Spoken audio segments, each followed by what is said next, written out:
سلطان عماد الدین زنگی کی سلطنت دو بھائیوں میں تقسیم ہونے کے بعد نجم الدین ایوب اپنی بیوی بچوں کو لے کر موصل سے شام چلا گیا، جو سلطان نور الدین زنگی کے حصے میں آیا تھا۔ نجم الدین ایوب کو سلطان عماد الدین زنگی مرحوم کے دونوں بیٹوں سیف الدین غازی اور نور الدین محمود سے محبت تھی، مگر وہ سلطان نور الدین محمود زنگی سے خاص عقیدت رکھتا تھا، اور اس کی ایک ہی وجہ تھی کہ سلطان نور الدین زنگی اپنے بڑے بھائی کے مقابلے میں زیادہ پاک باز نوجوان تھا۔ سلطان نور الدین زنگی نے بھی نجم الدین ایوب کی شاندار پذیرائی کی اور اسے اپنے فوج کا سالار بنا دیا۔ اس کے ساتھ ہی سلطان نے اس وقت کے مشہور عالم دین ابن ارسطو کو قاضی کے عہدے پر فائز کر دیا اور انہیں یہ ذمہ داری بھی سونپ دی کہ شام کے بڑے بڑے شہروں میں درسگاہیں قائم کریں تاکہ مسلمانوں میں تعلیم عام ہو۔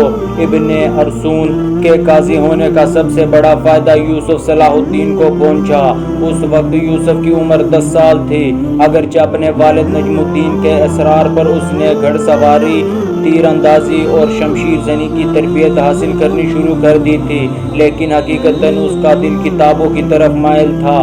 وہ اپنے بیشتر وقت قاضی ابن ارسطو کی خدمت میں گزارتا تھا اور ان کی تقریریں بہت غور سے سنتا تھا۔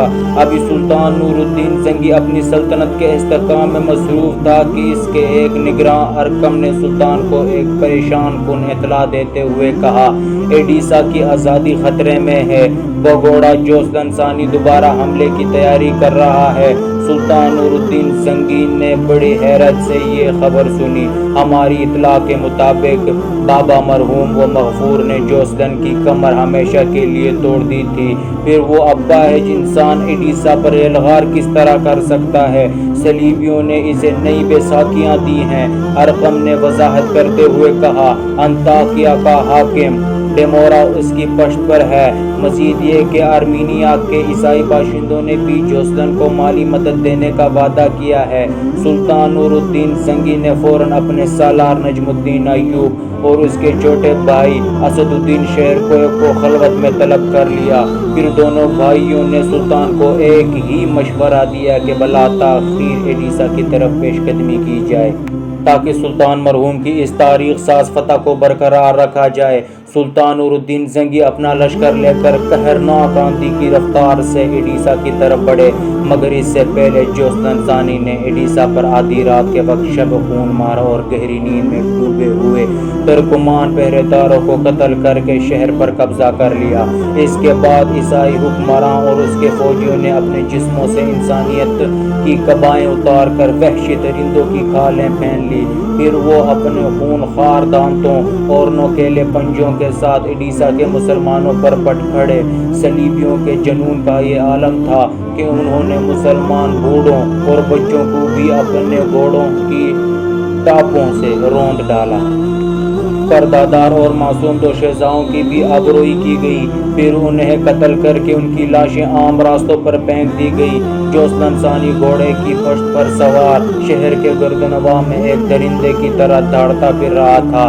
وہ بار بار اپنی شمشیر کو ہوا میں لہراتا اور فاتح ایڈیسا سلطان عماد الدین زنگی مرحوم کی روح کو مخاطب کر کے کہتا، تو اپنے ہم مذہبوں کا حشر دیکھ رہا ہے؟ پھر خود ہی جواب دیتا، مگر تو کیسے دیکھ سکتا ہے کہ تیری تو ہڈیاں بھی قبر میں گل سڑ کر خاک ہو چکی ہوں گی۔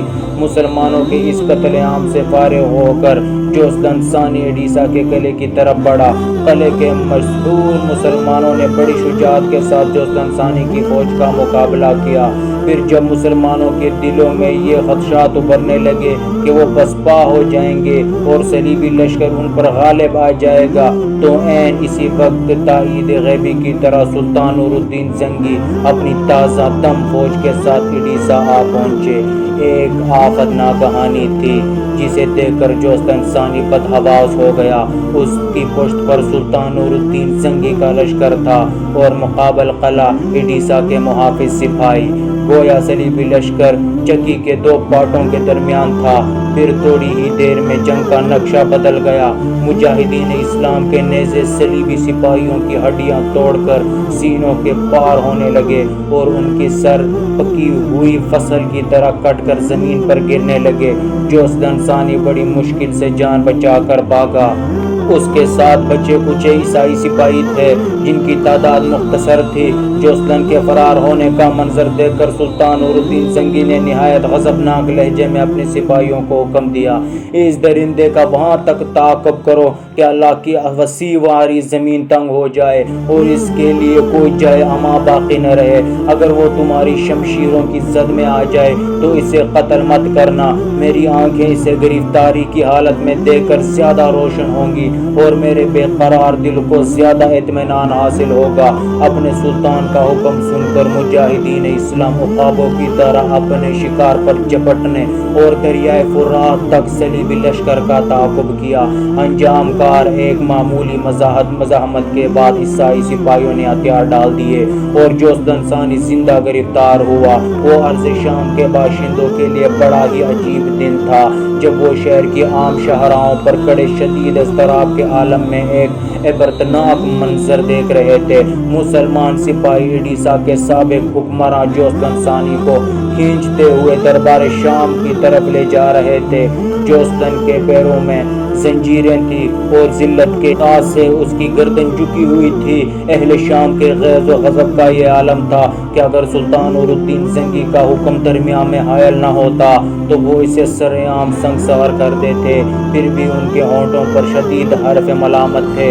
کوئی کہہ رہا تھا یہ وہ سورما ہے جس نے بوڑھوں اور بچوں کو تیغ کیا اور کلمہ گو دو شہزادوں کی آبروریزی کی۔ کسی نے اپنی نفرت کا اظہار یوں کیا، تجھ پر اللہ کی لعنت ہو۔ کسی نے مسلمان سپاہیوں کو مخاطب کر کے کہا، ہماری طرف سے سلطان کی خدمت میں عرض کر دینا کہ اسے ایک بار میں قتل نہ کریں بلکہ تڑپا تڑپا کر ماریں، اس کے جسم کا ایک ایک حصہ الگ کریں۔ دنیا میں اذیت دینے کے جس قدر طریقے ہیں وہ سب اس پر آزمائیں۔ ایک تو سورج کی گرمی، دوسرے ذلت و رسوائی کا یہ تماشا۔ جوسدن ثانی پسینے میں نہایا ہوا تھا اور اس کا سر بدستور جھکا ہوا تھا۔ دوسری طرف دربار شام کا عجیب رنگ تھا۔ سلطان نور الدین زنگی اپنے وزیروں، مشیروں اور سالاروں کے ساتھ تخت پر جلوہ افروز تھے۔ سلطان کے برابر قاضی شہر ابن ارسون کی کرسی تھی۔ تمام درباریوں کی مضطرب نگاہیں دروازے پر مربوط تھی۔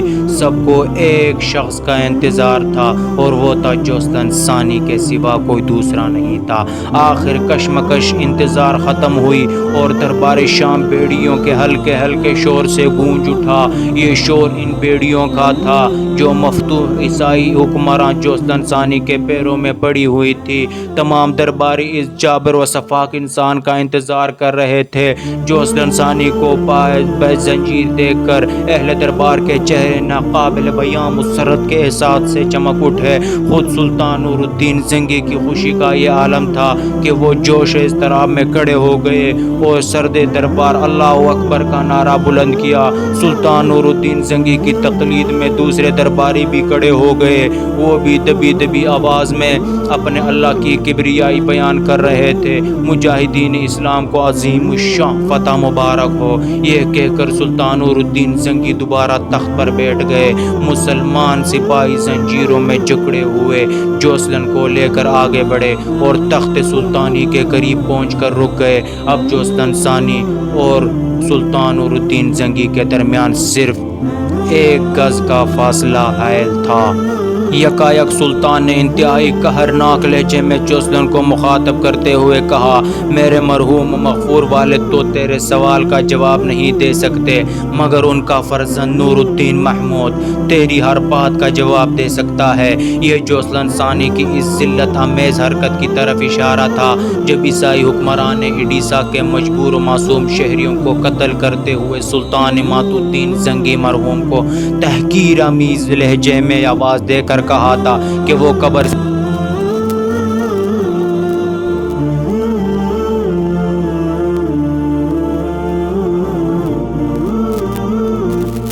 سلطان نور الدین زنگی کی پرجلال آواز دوبارہ گونجی، اب تو مجھ سے کس سلوک کا توقع رکھتا ہے؟ جوستن ثانی نے بڑی عیاری کے ساتھ اپنا سر اٹھایا اور انتہائی عاجزانہ لہجے میں بولا، یہ مسلمانوں کی روایت رہی ہے کہ وہ اپنے دشمن کو بھی معاف کر دیتے ہیں۔ مجھے یقین ہے کہ سلطان عالی مقام بھی اپنے ہم مذہبوں کی روایت کو برقرار رکھیں گے۔ جوستن ثانی کا طرز گفتگو دیکھ کر تمام اہل دربار حیرت زدہ رہ گئے۔